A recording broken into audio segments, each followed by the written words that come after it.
छोटी बच्ची ने अपनी आधी खाई हुई आइसक्रीम घोड़े के मुंह में डाल दी और जब उसने उसे बाहर निकाला तो सिर्फ एक डंडी बची थी। उसने तुरंत दूसरी आइसक्रीम फाड़ी, खुद एक बाइट लिया और फिर से घोड़े के मुंह में डाल दी। इस बार भी पूरी आइसक्रीम एक ही बार में खा ली गई। लड़की ने दोनों छोटी डंडियों को मुस्कुराते हुए देखा और उन्हें जमीन में गाड़ दिया, जो उसकी और घोड़े की दोस्ती का प्रतीक था। जैसे जैसे जमीन में अधिक से अधिक डंडियां गाड़ दी गई, नियति का चक्र घूमने लगा। आने वाले दिनों में लड़की इस घायल सुंदर घोड़े के साथ रही, लेकिन उस समय उसे यह जरा भी अंदाजा नहीं था कि उसका प्यार और उसके सपने घोड़े और परिवार को कितनी ऊंचाइयों तक पहुंचाएंगे। छोटी लड़की का नाम कायल था, जिसका जन्म एक छोड़ी हुई घुड़साल में हुआ था। अपने दादाजी के प्रभाव में उसे घोड़ों से असाधारण प्रेम था, इसलिए जब भी उसके पिता काम पर घुड़साल जाते, कायल गाड़ी के सामने खड़ी हो जाती। वह कुछ नहीं कहती, बस बेचारी आंखों से देखती रहती। ऐसा कौन सा पिता होगा जो ऐसी आंखों को सह पाएगा। कोहेन जिस छोटी घोड़ी को प्रशिक्षित कर रहा था, उसका नाम सान्या था। कायल को उसे पहली नजर में ही प्यार हो गया था, इसलिए वह हमेशा अपनी पसंदीदा कैंडी सान्या के साथ साझा करती थी। आज एक प्रतियोगिता थी और हमेशा की तरह कोहेन को प्रतियोगिता से पहले घोड़े के पैरों की जांच करनी थी, लेकिन आज उसने पाया कि सान्या का दाहिना अगला पैर गर्म था और वह लगातार किक रही थी। उसने मालिक को सलाह दी कि वह दौड़ के लिए एक और घोड़ा बदल ले, लेकिन मध्य पूर्वी राजकुमार के सामने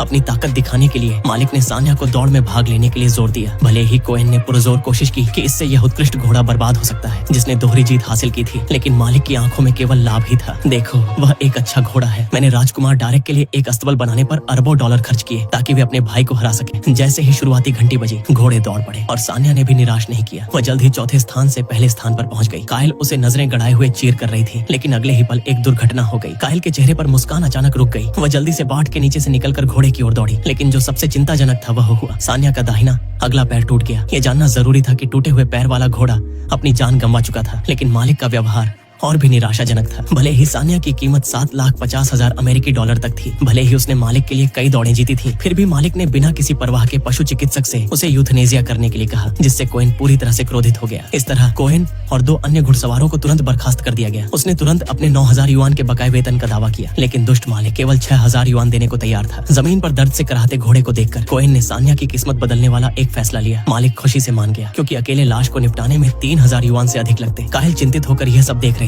फिर कोहेन मालिक के मजाक पर ध्यान नहीं दिया और रात भर सान्या को घर ले आया और 10 साल से अधिक समय से छोड़ी हुई इस घुड़साल में आखिरकार एक सच्चा रेसिंग घोड़ा आ गया। हलचल सुनकर दादाजी देखने आए, लेकिन जब उन्हें पता चला कि वे एक टूटे पैर वाले घोड़े का इलाज करने जा रहे हैं तो उन्होंने सिर हिलाया और चले गए। यह स्पष्ट था कि पिता और पुत्र के बीच गहरा अलगाव था, लेकिन कोहेन ने फिर भी अपने पिता से मदद मांगने की हिम्मत की, क्योंकि उनके पिता ने पहले एक पुराने घोड़े का इलाज किया था जिसके पैर में कई फ्रैक्चर थे। कायल ने भी दादाजी की ओर उम्मीद से देखा, लेकिन उन्हें बेरहमी से मना कर दिया गया। वह बहुत बूढ़ा नेता है, इससे पहले कि मैं उसे नीचे रखूं, वह कई सालों तक दौड़ने के लिए काफी था। कायल की छोटी घोड़ी 3 लाख युआन की ऊंची कीमत पर बिक सकती थी। इस बड़ी संभावना ने तुरंत सभी को ऊर्जा से भर दिया और इसने पिता और पुत्र को कई सालों में पहली बार एक साथ लाया। बाद में सभी ने सान्या को ठीक करने के लिए उसे ऊपर टांगने के लिए मिलकर काम किया। कायल बहुत खुश थी। उसके दिमाग में हर दिन सान्या ही रहती थी। स्कूल के बाद वह बेसब्री से घुड़साल की ओर भागती और फिर बाट पर लेटकर अपने सपनों के घोड़े को चुपचाप देखती रहती। और साफ देखने के लिए कायल ने तुरंत एक बाल्टी लाई और उस पर खड़ी हो गई, लेकिन गेट बंद नहीं था और वह गलती से जमीन पर गिर गई, जिससे घोड़ा भी बेचैन हो गया। पिता ने हलचल सुनी। कोहेन जल्दी से देखने आया और अपनी बेटी और घोड़े दोनों को ठीक देखकर उसने डांटा। ये स्पष्ट था कि माँ और बेटी आमतौर पर बहुत करीब नहीं थी। कायल को मुड़कर जाना पड़ा और सान्या ने उदास कायल को देखा और माफी मांगते हुए लग रहा था, लेकिन देर रात को वह आइसक्रीम लेकर सान्या को देखने आई। उसने आइसक्रीम को घोड़े के मुंह में डाला और सान्या ने उसे एक ही बार में खा लिया। फिर उसने एक और निकाली, खुद एक बाइट लिया और फिर उसे सान्या को दिया। अंत में